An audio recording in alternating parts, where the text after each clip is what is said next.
Hello listeners, recording club app पर आपका स्वागत है। आज 5 फरवरी 2023। आज का द हिंदू विश्लेषण। तो पहली खबर आज फिर अडानी ग्रुप से ही है। दरअसल अडानी समूह के साथ जो चल रहा है वो आप सबको पता है, हिंडनबर्ग की रिपोर्ट और उसके बाद अडानी समूह का एफपीओ का आना, उसका वापस रद्द होना, अडानी समूह की विभिन्न कंपनियों के शेयरों में गिरावट। तो उन खबरों के अलावा जो इस पूरे डेवलपमेंट का असर एक दूसरे मामले पर भी पड़ रहा है। दरअसल अडानी समूह केवल भारत में ही काम नहीं करता, अडानी समूह का कारोबार भारत से बाहर भी विस्तृत है। अब दक्षिण एशिया, या यूं कहूं कि भारत के जो पड़ोसी मुल्क है, अगर दक्षिण एशिया ना भी कहूं तो भारत के जो पड़ोसी मुल्क है, विशेष तौर पर म्यांमार, बांग्लादेश और श्रीलंका, इनमें भी अडानी समूह के प्रोजेक्ट्स, परियोजनाएं चल रही हैं। तो उन पर क्या असर हो रहा है, विशेष तौर पे जो बांग्लादेश में घटनाक्रम, जो बांग्लादेश के साथ करार है अडानी समूह का, उस पर क्या चल रहा है, और उसके अलावा श्रीलंका और म्यांमार में पहले क्या हो चुका है, उस पर अपन बात करते हैं। असल में देखिए, वैसे तो जब एक कारोबारी समूह किसी दूसरे देश की किसी कंपनी के साथ, चाहे वो सरकारी ही क्यों ना हो, काम करता है तो वो केवल एक वाणिज्यिक और व्यापारिक मामला होता है। लेकिन फिर भी कई कई बार भारत के विदेश मंत्रालय को भी उस पर बयान देना पड़ जाता है। तो एक सवाल का जवाब देते हुए उनसे पूछा गया कि भाई जो अडानी समूह के प्रोजेक्ट्स हैं, खासकर बांग्लादेश में, उस पर क्या असर पड़ेगा। तो भारत सरकार का जो विदेश मंत्रालय है उसने जवाब दिया कि ये जो मामले हैं ये वित्तीय और आर्थिक मामले, और अगर वित्तीय और आर्थिक परिस्थितियों की वजह से कोई प्रोजेक्ट में विलंब होता है, किसी परियोजना के पूरे होने में विलंब होता है, तो उसके लिए इस दो देशों के बीच में रिश्ते खराब नहीं होते, या दो देशों के रिश्तों पर कोई असर नहीं पड़ता। असल में होना यह है कि बांग्लादेश में भारत का जो झारखंड राज्य है उसमें गोड्डा नाम का जिला है, वहां पर एक पावर प्लांट है अडानी समूह का। अडानी पावर का जो वो पावर प्लांट है, वहां से बिजली सप्लाई होनी है बांग्लादेश को। वैसे तो क्या पिछले साल जनवरी 2022 में ही इसकी सप्लाई शुरू हो जानी चाहिए थी, लेकिन डेडलाइन 2 बार बढ़ गई और अब हम फरवरी 2023 में खड़े हैं, तो अब तक भी बिजली की आपूर्ति शुरू नहीं हुई है बांग्लादेश में। बांग्लादेश की कंपनी है बांग्लादेश पावर बोर्ड, जो वहां पर है। तो ये जो बिजली की सप्लाई है उनको की जानी है। अब 2-3 तरह से मामले अटके हुए हैं। एक तो डेडलाइन तो पूरी हो नहीं पाई, 1 साल हो चुका है। इसके अलावा जो ये बांग्लादेश की जो पावर कंपनी है वो ये कह रही है कि भाई देखो, ऐसा है कि अडानी समूह जो ऑस्ट्रेलिया के अपनी खदान से कोयला ला रहा है, उसके वो ले रहा है $400 मिलियन पर टन, सॉरी मिलियन नहीं, $400 पर टन, यानी $1 में 80 रुपए है, तो $400 का आप निकाल लो, 32,000 रुपए के आसपास पड़ता है करीब करीब। ठीक है, तो 32,000 रुपए एक टन के ले रहा है, जबकि एक्चुअल में जो ये बांग्लादेश पावर डेवलपमेंट बोर्ड है, ये अपने दूसरे जो पावर प्रोजेक्ट्स है उनके लिए जो कोयला लाता है वो $250 पर टन, यानी अगर $250 पर टन की बात करें तो 20,000 रुपए लगभग में उसको पड़ रहा है प्रति टन। ठीक है, तो कह रहा है एक तो कोयले की कीमत आप कम करो, ऊपर से डिलेज भी हो रहा है। तो इस पर द हिंदू का ये लिखना है कि उन्होंने अडानी समूह से जवाब मांगा, पर अभी तक उनको कोई जवाब मिला नहीं। इसके अलावा दरअसल श्रीलंका से भी पिछले दिनों खबर आई थी। दरअसल श्रीलंका में आर्थिक संकट चल रहा है। उसी बीच श्रीलंका के अंदर जो मन्नार तट है, वहां पर एक अडानी समूह का पावर प्लांट है। ठीक है, पावर प्रोजेक्ट है। तो श्रीलंका में जो बिजली कंपनी है वो है सिलोन इलेक्ट्रिसिटी कंपनी। तो जो Ceylon electricity board, Ceylon basically Sri Lanka का पुराना नाम है।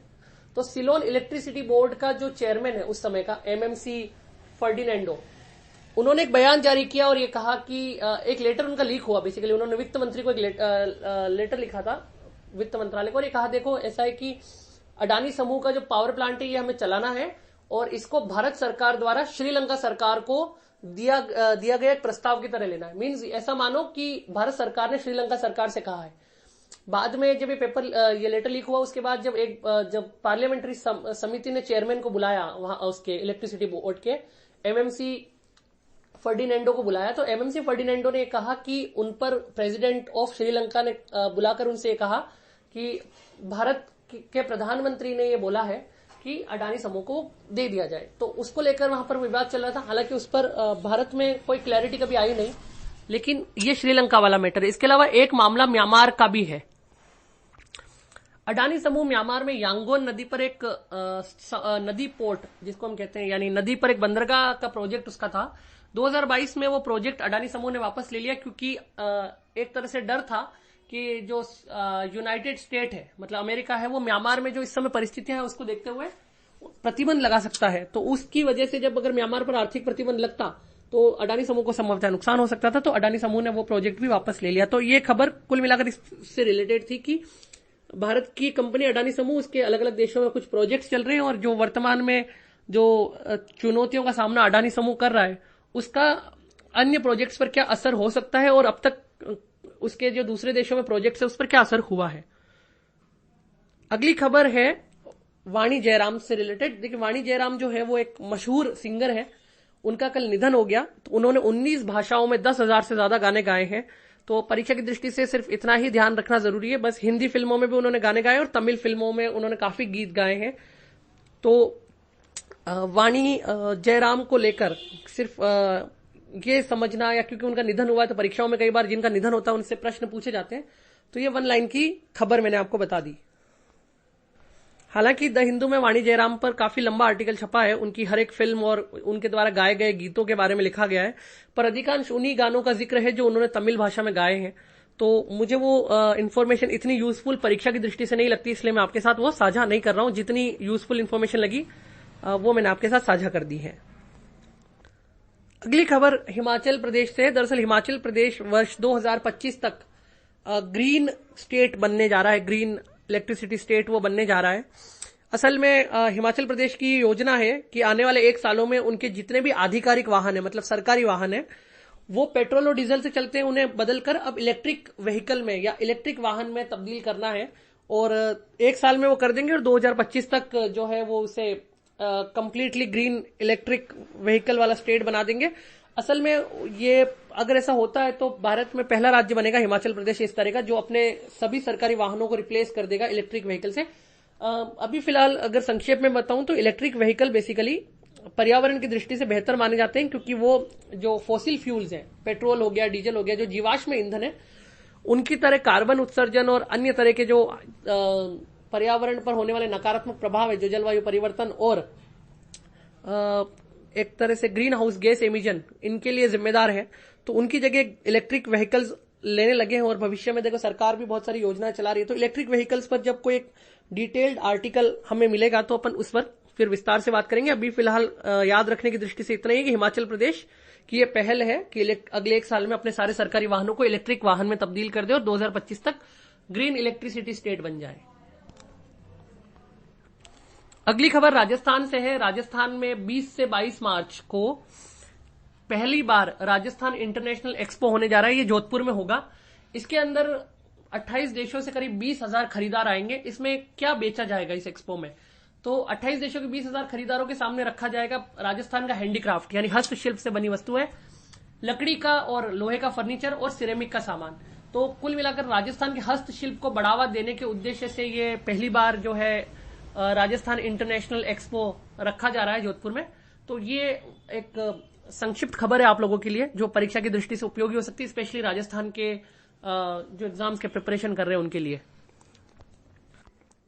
द हिंदू में एक खबर और छपी है जिसमें मौलाना आजाद नेशनल फेलोशिप के बारे में अल्पसंख्यक मंत्री स्मृति ईरानी ने कहा कि वो ओवरलैपिंग हो रही थी अलग अलग जो सेंट्रल स्कीम्स हैं, तो इसलिए उसको बंद कर दिया गया। उस पर पी चिदम्बरम का एक ट्वीट आया है। मैं उस सारे पॉलिटिकल एक्सचेंजेस में नहीं जा रहा कि किसने क्या कहा, आप लोगों को सिर्फ ये बता रहा हूं कि मौलाना आजाद नेशनल फेलोशिप अल्पसंख्यक कार्य मंत्रालय जो भारत सरकार है उसकी एक योजना थी, उसके तहत ये फेलोशिप मिला करती थी। और मौलाना आजाद नेशनल फेलोशिप किनको मिलती थी? पीएचडी और एमफिल में जो लोग रजिस्ट्रेशन कराते थे और ऐसे मेरिटोरियस स्टूडेंट थे उनको मिलती थी। इसमें एक बात और ध्यान रखने की है कि जो अल्पसंख्यकों में भी जो दिव्यांग छात्र थे उनको इसमें रिजर्वेशन था, मतलब अल्पसंख्यकों में भी जो एप्लीकेबल रिजर्वेशन है 4% का वो अलाउड था।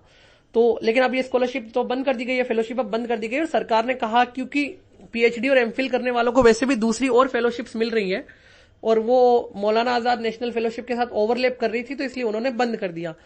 अब यहां पर सवाल ये भी उठाया गया है, जो खबर है उसमें पी चिदम्बरम के हवाले से, कि वैसे तो बहुत सारी स्कीम्स है गवर्नमेंट ऑफ इंडिया की जो एक दूसरे के साथ ओवरलैप करती है, तो दूसरों को तो बंद नहीं किया, इसको क्यों बंद कर दिया गया। तो ये एक क्वेश्चन उन्होंने रेज किया। अदरवाइज बाकी काम की जो चीज है वो यही है कि मौलाना आजाद नेशनल फेलोशिप एक फेलोशिप हुआ करती थी जो अब बंद कर दी गई है।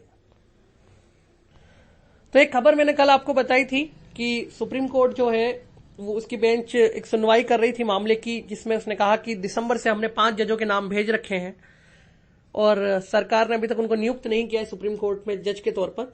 तो उस पर भारत के अटॉर्नी जनरल थे आर वेंकट रमानी, उन्होंने कहा था 5 फरवरी तक जो 5 नाम आपने भेजे हैं उन 5 नामों को सुप्रीम कोर्ट में जज के तौर पर नियुक्त कर दिया जाएगा। और कल वारंट इश्यू हो गए हैं जिस पर आज द हिंदू में खबर छपी है। वो 5 नाम मैंने कल आपको बताए थे। जस्टिस पंकज मित्तल जो कि राजस्थान हाई कोर्ट के चीफ जस्टिस हैं, उसके अलावा जस्टिस संजय कारोल जो कि पटना हाई कोर्ट के चीफ जस्टिस है, उसके अलावा जस्टिस पीवी संजय कुमार जो कि मणिपुर हाई कोर्ट के चीफ जस्टिस है, जस्टिस एहसानुद्दीन अमानुल्ला वो पटना हाई कोर्ट के जज हैं, और जस्टिस मनोज मिश्रा जो कि इलाहाबाद हाई कोर्ट के जज हैं। तो इन 5 लोगों को अब सरकार ने नियुक्त कर दिया है एक तरह से प्रेसिडेंट, क्योंकि भारत में राष्ट्रपति नियुक्त करता है सुप्रीम कोर्ट के जजों को कॉलेजियम की सिफारिश पर। कॉलेजियम कौन क्या होता है वो मैंने कल के अपने एनालिसिस में बता दिया था। इसके अलावा 2 नाम अभी और भी पेंडिंग पड़े हैं, सुप्रीम कोर्ट कॉलेजियम द्वारा भेजे गए हैं, जो अभी 31 जनवरी को ही भेजे गए थे। तो उन पर भी अब विचार होगा, राष्ट्रपति अगर उनको नियुक्त करते हैं तो सुप्रीम कोर्ट में टोटल 34 जज हो जाएंगे। मैक्सिमम स्ट्रेंथ उतनी ही अभी सुप्रीम कोर्ट में चीफ जस्टिस के अलावा 33 और जज हो सकते हैं। इस समय टोटल 32 हैं, एक सुप्रीम कोर्ट के चीफ जस्टिस है और 31 अन्य जज हैं। तो 2 वैकेंसीज अभी हैं। और जस्टिस राजेश बिंदल जो कि इलाहाबाद हाई कोर्ट के चीफ जस्टिस हैं, और जस्टिस अरविंद कुमार जो कि गुजरात हाई कोर्ट के चीफ जस्टिस हैं, अगर उनकी नियुक्ति हो जाती है तो सुप्रीम कोर्ट अपनी फुल स्ट्रेंथ पर आ जाएगा, यानी पूरे 34 जज हो जाएंगे। बाकी सुप्रीम कोर्ट और कार्यपालिका के बीच में जो तनातनी टकराव चल रहा है उसके बारे में मैंने पहले ही बता रखा है।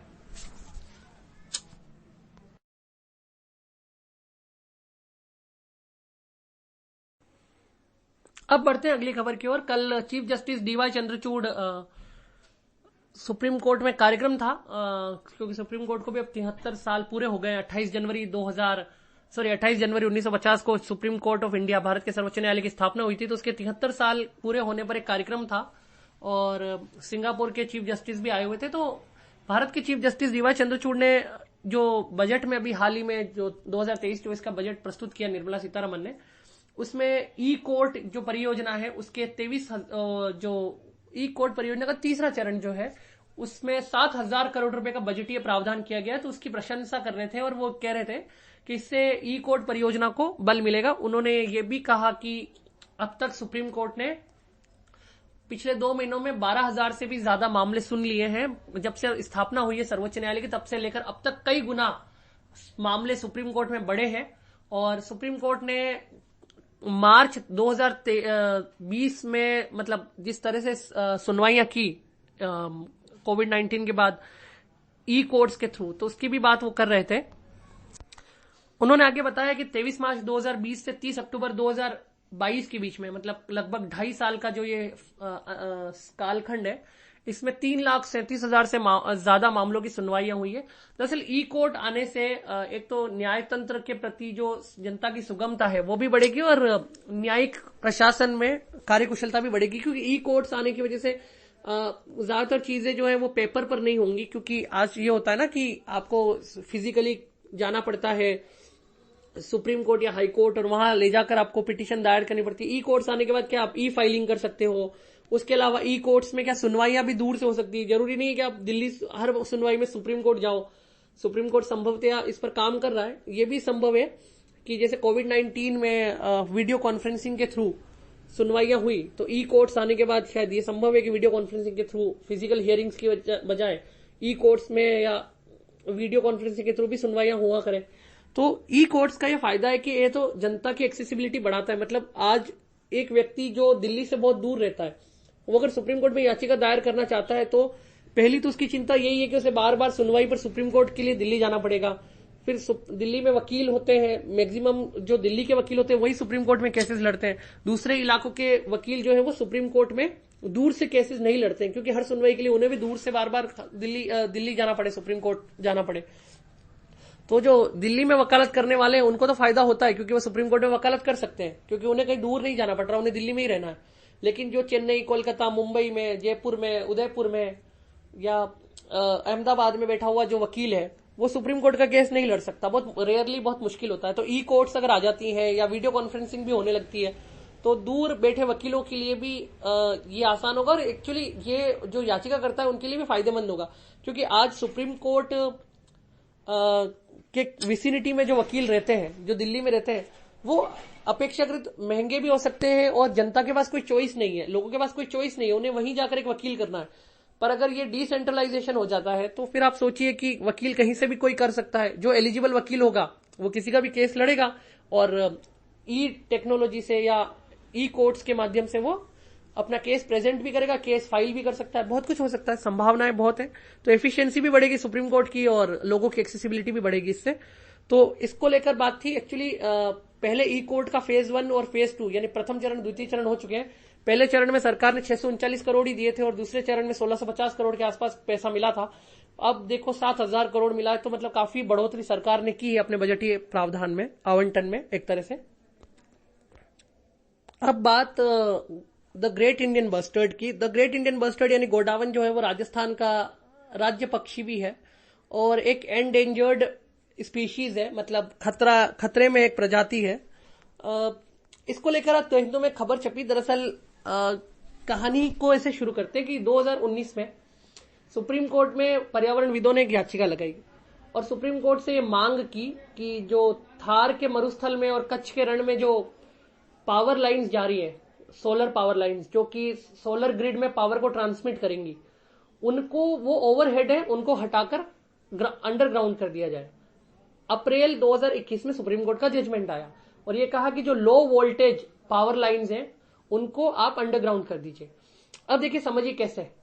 ओवरहेड पावर लाइन मतलब जो बिजली के तार हैं ओवरहेड ऊपर जा रहे हैं, ठीक है, यानी कि जमीन के ऊपर है, उनसे ग्रेट इंडियन बस्टर्ड या गोडावन जो है वो आके या तो टकरा जाता है या उसको करंट लग जाता है, इलेक्ट्रोक्यूशन हो जाता है, तो उसकी वजह से उनकी मृत्यु हो जाती है।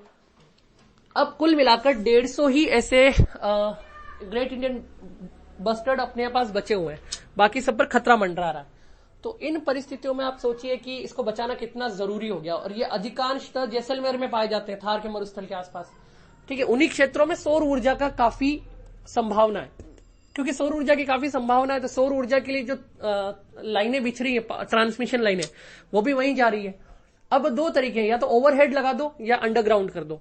तो पर्यावरणविद ये मांग कर रहे थे कि अंडरग्राउंड कर दो, लेकिन सुप्रीम कोर्ट में जो बिजली कंपनियां हैं उन्होंने कहा कि देखो, अंडरग्राउंड करना एक तो इम्प्रैक्टिकल है, इतनी सारी लाइनों को अंडरग्राउंड नहीं कर सकते, और दूसरा कि बहुत खर्चीला मामला है, इतना खर्चा आ जाएगा, हम इतना खर्चा वहन नहीं कर सकते। और भारत सरकार का जो नवीकरणीय ऊर्जा मंत्रालय है, वो रिन्यूएबल एनर्जी मिनिस्ट्री जो है, उसने भी यही कहा कि भाई देखो, ऐसा है कि ये संभावना थोड़ी कम है और हम इतना खर्चा कंपनियां उठा भी नहीं पाएंगे। तो उस पर सुप्रीम कोर्ट ने फिर एक तरीका दिया कि लो वोल्टेज, यानी ऐसी लाइनें जिनका वोल्टेज कम है उनको अब नीचे डाल दो, अंडरग्राउंड कर दो। अब सुप्रीम कोर्ट ने उसके लिए कमेटी भी बना दी, 3 सदस्यों की एक समिति बना दी, और ये कहा कि जितनी भी ये जो पावर लाइंस है, जितनी भी ये बिजली के तार जा रहे हैं, ट्रांसमिशन लाइन जा रही है, इनकी आपको स्वीकृति लेनी पड़ेगी उस समिति से, ठीक है। अभी एक रिपोर्ट आई है जो द हिंदू ने छापी है, जिसके बेसिस पे खबर, वो रिपोर्ट ये कह रही है कि 800 किलोमीटर लंबी जो पावर लाइंस हैं उनको दोबारा से या तो रीरूट करो, यानी मतलब उनका रूट बदल दो, उनको कहीं और से लाओ, या फिर उनको अंडरग्राउंड करो, वरना तो ग्रेट इंडियन बस्टर्ड के लिए खतरा बना रहेगा, ठीक है। अच्छा, अधिकांश लाइनें जो है वो ग्रेट इंडियन बस्टर्ड के प्रायोरिटी जोन या पोटेंशियल जोन से जाती है। प्रायोरिटी जोन मतलब प्राथमिकता क्षेत्र और पोटेंशियल जोन मतलब संभावना क्षेत्र। प्रायोरिटी जोन वो इलाका है जहां पर ये ग्रेट इंडियन बस्टर्ड निवास करती है, उनका पर्यावास है, वहां पर हैबिटेट है उनका, ठीक है।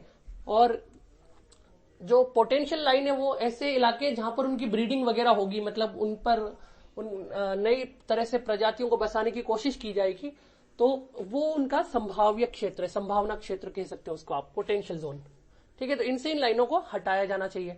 अब प्रायोरिटी जोन से तो लगभग सारी लाइनें हटाने की ही बात होती है, कमेटी हमेशा अलाउ नहीं करती। अब जैसे 3260 किलोमीटर जो लाइनों की स्वीकृति मिली थी राजस्थान में, मतलब स्वीकृति के लिए एप्लीकेशन आई थी, कमेटी ने केवल 2356 किलोमीटर को अनुमति दी है, ठीक है। उसी तरह गुजरात वाला जो एरिया है, राजस्थान का तो ये हो गया, गुजरात वाला जो एरिया है वहां पर 4094 के करीब करीब 4000 से ज्यादा किलोमीटर की कुछ लाइंस की बात हुई थी और उतनी क्लियर की गई। बट अब कहानी ये है कि सुप्रीम कोर्ट की कमेटी कह रही कि देखो, सुप्रीम कोर्ट का आदेश था कि लो वोल्टेज जो लाइंस है उनको अंडरग्राउंड कर दो, उनको जमीन के नीचे डालो ताकि उनसे टकराए नहीं ग्रेट इंडियन बस्टर्ड। लेकिन वो काम अभी हो नहीं रहा, धीमी गति से हो रहा है, जबकि अप्रैल 2021 में सुप्रीम कोर्ट का निर्णय आ गया था। अब उसके आगे भी चले तो एक तरीका और भी है। वो तरीका क्या है? Bird diverter. देखिए, बर्ड डाइवर्टर एक रिफ्लेक्टर होता है। रिफ्लेक्टर समझिए कि जिस पर रोशनी पड़ती है और वो रोशनी वापस परावर्तित हो जाती है, तो उसको रिफ्लेक्टर कहते हैं। तो जो रिफ्लेक्टर होता है या बर्ड डाइवर्टर होता है, वो लाइनों के ऊपर लगा दिया जाए, तो जब बर्ड्स आ रहे होंगे, यानी पक्षी वहां से आ रहा होगा, तो वो पक्षी उस रिफ्लेक्टर को देखेगा, उस बर्ड डाइवर्टर को देखेगा, 50 मीटर दूर से उसको पता लग जाएगा कि यहां पर तार है, तो हो सकता है वो अपना बचाव कर ले। लेकिन पर्यावरणविद ये कह रहे हैं कि ये कोई परमानेंट सोल्यूशन नहीं है।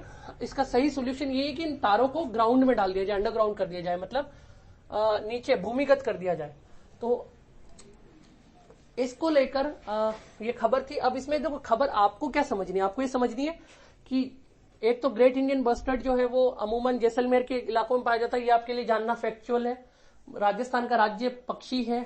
ओके, करीब करीब 150 की संख्या में अब ये बचे हुए हैं। एंडेंजर्ड स्पीशीज है, मतलब खतरे में है ये प्रजाति। और सबसे इंपॉर्टेंट कि बिजली के तारों से टकराना या सोलर एनर्जी या सौर ऊर्जा के लिए जो ग्रिड बनाए जा रहे हैं, उनमें जो ट्रांसमिशन लाइनें जा रही है, उन ट्रांसमिशन लाइनों से ग्रेट इंडियन बस्टर्ड को नुकसान हो रहा है। तो ये समरी में आप लोगों को समझना है। एक खबर भारत के अंतर्राष्ट्रीय संबंधों से संबंधित है। दरअसल भारत, फ्रांस और संयुक्त अरब अमीरात के विदेश मंत्रियों की कल टेलीफोनिक कन्वर्सेशन हुई। तीनों ने आपस में फोन के द्वारा संवाद किया और तीनों ने कहा कि हम एक त्रिपक्षीय पहल शुरू कर रहे हैं, जिसमें ये तीनों देश आपस में सहयोग करेंगे। सौर ऊर्जा, परमाणु ऊर्जा, जलवायु परिवर्तन और जो हिंद महासागर है उसमें जो बायोडाइवर्सिटी है, जैव विविधता है, उसको बचाने के लिए ये लोग काम करेंगे। इसके अलावा जो रक्षा तैयारियां हैं उसको लेकर भी इनके बीच में कोऑपरेशन की उम्मीद है। जब संयुक्त राष्ट्र महासभा की बैठक हुई थी, उस समय ये तीनों विदेश मंत्री आपस में मिले थे और इन्होंने इस तीनों देशों के बीच में सहयोग के बारे में बातचीत की थी। अब भविष्य में, क्योंकि भारत G20 का अध्यक्ष देश है और ये दोनों देश जो है इसके विदेश मंत्री भारत आएंगे, तो भारत में इनकी मुलाकात होगी। इसके अलावा COP22 conference of parties 28 COP28 जो है वो उस समय होगी यूएई में नवंबर दिसंबर में। तो COP28 यूएई में नवंबर दिसंबर में होगी, तो वहां भी इन लोगों की आपस में मुलाकात होगी। COP28 क्या है बेसिकली? इस पर जब COP28 को लेकर डेवलपमेंट शुरू होंगे तब मैं आपको बताऊंगा, क्योंकि द हिंदू अमूमन हर चीज पर आर्टिकल्स पब्लिश करता रहता है। तो जब इन पर कोई लेंदी आर्टिकल्स आएंगे या कोई बड़ा डेवलपमेंट होगा तो उस पर अपन तब बात करेंगे। इसके अलावा यूएस और चाइना के बीच में टकराव की स्थिति देखने को मिल रही है गुब्बारे की वजह से। तो अब उस खबर पर आते हैं। असल में हुआ ये कि अमेरिका के आसमान में एक गुब्बारा दिखा और अमेरिका ने कहा है कि ये चीन द्वारा भेजा गया हाई एल्टीट्यूड सर्विलांस बलून है, मतलब ऊंचाई पर उड़ने वाला, खुफिया जानकारी जुटाने वाला गुब्बारा है। सर्विलांस मतलब खुफिया जानकारी जुटाने को या एक तरह से लोगों पर जासूसी करने को सर्विलांस कहा जाता है। तो ये जासूसी करने वाला गुब्बारा है और इस वजह से जो अमेरिका का जो हाईएस्ट डिप्लोमेट होता है, वहां के विदेश मंत्री चीन जा रहे थे, उन्होंने अपना दौरा रद्द कर दिया और ये कहा है अमेरिका ने कि भाई देखो, चीन जो है वो हमारी संवेदनशील जानकारी जुटा रहा है अपने गुब्बारे के माध्यम से। चीन कह रहा है कि नहीं, ये गुब्बारा गलती से रास्ता भटक कर अमेरिका पहुंच गया, असल में ये मौसम की जानकारी जुटा रहा था। ये मेट्रोलॉजिकल जो इंफॉर्मेशन है उसको कलेक्ट करने के लिए हमने गुब्बारा भेजा था, लेकिन ये गुब्बारा गलती से रास्ता भटका और अमेरिका पहुंच गया। अब अमेरिका ये कह रहा है कि हमने एक गुब्बारा और देखा है, दूसरा। वो गुब्बारा लैटिन अमेरिका जो क्षेत्र है वहां पर देखा गया है और अमेरिका कह रहा है कि हमने गुब्बारे को वैसे गिरा तो दिया है, लेकिन क्योंकि चीन ने ऐसी हरकत की है तो इस वजह से हम अब चीन की यात्रा पर नहीं जाएंगे। उनके विदेश मंत्री चीन की यात्रा पहले से प्लान्ड थी, लेकिन अब कह रहे हैं कि कंस्ट्रक्टिव बातचीत कैसे हो सकती है, कोई संरचनात्मक बातचीत कैसे करेंगे जब चीन ऐसी हरकत कर रहा है। तो ये इस खबर में अभी और कोई डेवलपमेंट आता है तो डेफिनेटली बताएंगे। लेकिन जासूसी करने का ये एक अलग अनोखा तरीका भी है, गुब्बारा भेजना, क्योंकि गुब्बारा बहुत बड़ा है और इतना बड़ा है कि अगर मौसम की जानकारी जुटा सकता है तो और बहुत सारी जानकारी जुटा सकता होगा। मतलब अमेरिका तो ये दावा कर रहा है कि हमारे परमाणु जो भंडार है उनकी जानकारी जुटा रहा है ये बलून।